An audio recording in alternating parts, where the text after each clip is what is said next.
Some of my earliest and fondest memories of owning a Nintendo Entertainment System was my best friend getting Castlevania.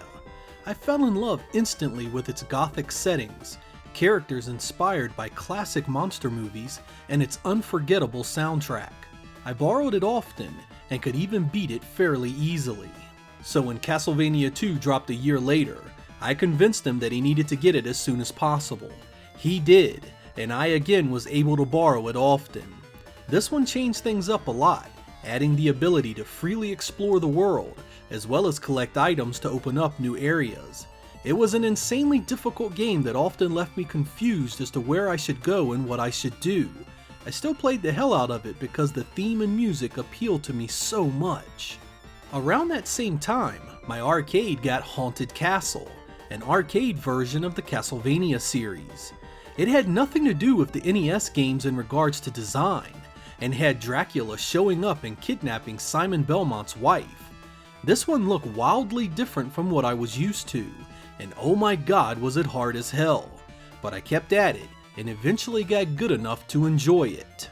When Castlevania III dropped in 1990, I was well on my way to supporting my Sega Genesis, but I still had to pick it up so I wouldn't miss a chance to fell the demon Count Dracula once again.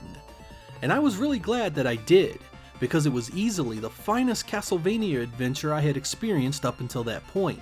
It looked and played great even for an NES game, surrounded by the 16-bit efforts of Sega and NEC. The music was simply some of the finest chiptunes ever produced, and Castlevania cemented itself as a premier series that I'd always need to try upon its release. The Sega Genesis was on fire in the US, and I was anxiously awaiting when Konami would announce a Castlevania game for Sega's 16-bit powerhouse. A few Game Boy Castlevanias came and went, but nothing was showing up for the Genesis. I remained hopeful, and in 1991 Konami released Super Castlevania IV for the Super Nintendo. This remake of the very first adventure was an absolute masterpiece of game design. Taking advantage of the glorious color palette and custom sound hardware of the Super Nintendo, it painted an impossibly beautiful game filled with detailed characters, varied locations, and gorgeous backdrops, all while a perfect atmosphere was created by its haunting musical score. It was, quite frankly, a nearly perfect Castlevania game. But I confess that I was saddened by this powerful showing on Sega's competing platform. Did this mean that Konami had no interest in doing Castlevania on the Genesis? Was the relative weakness of the Mega Drive brand in Japan the root cause? I was beginning to lose hope. My final shreds of hope were crushed when Konami released Dracula X Rondo of Blood for the PC Engine Super CD-ROM 2. The PC Engine's popularity in Japan had been strong, and Konami would bless that platform with yet another incredible Castlevania experience. Using the expanded storage of the CD-ROM format, this new Castlevania was chock full of awesome cinemas and a brand new musical score that was even better than Super Castlevania IV's. The developers would outdo themselves with the PC Engine hardware as well, with large enemies, great use of color, tons of parallax scrolling, and multiple paths to take that could lead to completely different areas and encounters. It was again, truly a game for the ages.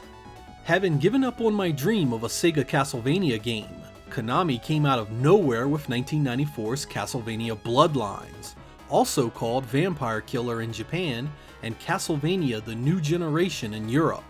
Finally, my dreams were realized, and my beloved Sega Genesis had a Castlevania to call its own. Konami opted for a more old-school look with this game instead of the larger characters of the other 16-bit entries in the series. They did, however, allow you to choose two radically different playing characters for the adventure: a whip-wielding descendant of the Belmont clan, and his grieving partner who lost his woman to a vampire. These partners in destiny chased down Elizabeth Bartley in her quest to revive the great Count Dracula and put a stop to it. Since both characters have wildly different attack methods, Konami put in multiple paths that each character can take, further changing how each hero offers new gameplay experiences. Despite using smaller main characters, the graphics engine is phenomenal here. Enemy design makes heavy use of multi-jointed sprites that come together to form some impressively intimidating foes. The animation also benefits from this style of visual presentation, with characters that almost look three-dimensional at times. Gameplay would of course be tried and true action platforming goodness, with responsive attacks and jumping forming the core of the experience. Later levels would even add disorienting special effects that just didn't challenge you, but looked great in the process. And while the graphics and gameplay of Bloodlines hold their own, it was its soundtrack that put it on another level entirely. Rarely has music so instantly and profoundly grabbed me as the center point of a video game experience. Every stage was defined by its musical score, telling you more about where you were and how you should feel than your eyes ever could. It drove the gameplay at an emotional level that made you sometimes feel threatened, sometimes excited, and sometimes fearing what you were about to run into.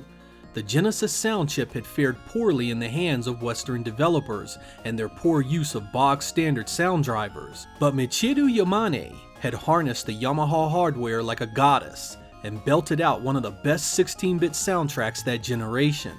She'd go on to do Castlevania Symphony of the Night, yet another masterpiece in its own right. I'd go on to play Castlevania Bloodlines many times, and enjoy it so immensely that it eventually became my favorite Genesis game of all time. The great graphical presentation combined with the tried and true Castlevania gameplay had been enough to earn my respect.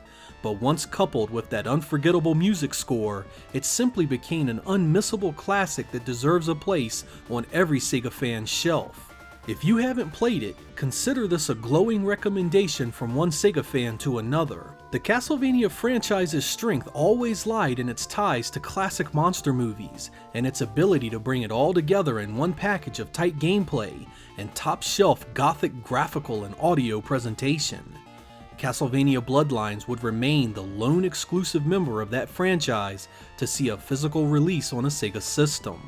All these years later, I'm glad it was, because it's truly a great game that punctuated my ownership of the Genesis platform with an absolute masterpiece. I'm Sega Lord X, thank you guys for watching, and I will catch you next time.